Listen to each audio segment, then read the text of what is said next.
ନମସ୍କାର ବନ୍ଧୁଗଣ, ଆଜିର ଭିଡ଼ିଓରେ ମୁଁ ଆପଣଙ୍କ ପାଇଁ 10ଟି ବହୁତ ଇମ୍ପୋର୍ଟାଣ୍ଟ ଏମ୍ସିକ୍ୟୁ ନେଇକି ଆସିଛି।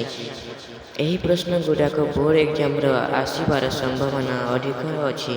ଭିଡ଼ିଓ ଶେଷ ପର୍ଯ୍ୟନ୍ତ ଦେଖିବ, କାରଣ ଶେଷ 5ଟି ପ୍ରଶ୍ନ ସବୁଠୁ ଅଧିକ ଗୁରୁତ୍ୱପୂର୍ଣ୍ଣ।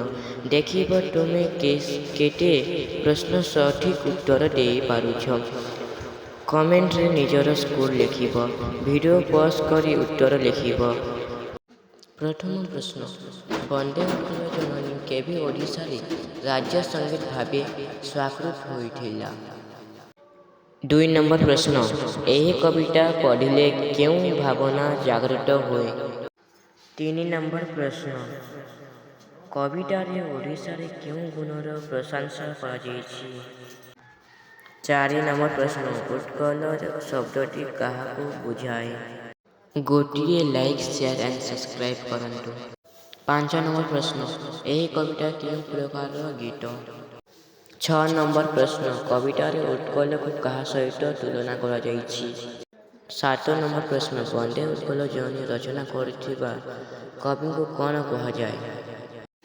8 ନମ୍ବର ପ୍ରଶ୍ନ, କବିତାର ମୁଖ୍ୟ ଭାବ କ'ଣ? 9 ନମ୍ବର ପ୍ରଶ୍ନ, ବନ୍ଦେ ଶବ୍ଦର ଅର୍ଥ କ'ଣ? 10 ନମ୍ବର ପ୍ରଶ୍ନ, ବନ୍ଦେ ଉତ୍କଳ ଜନନୀ କବିତାର କବି କିଏ? 10ଟି ପ୍ରଶ୍ନରୁ କେତୋଟି ପ୍ରଶ୍ନ ଠିକ୍ ଉତ୍ତର ଦେଲ କମେଣ୍ଟରେ ନିଶ୍ଚିତ ଜଣାନ୍ତୁ।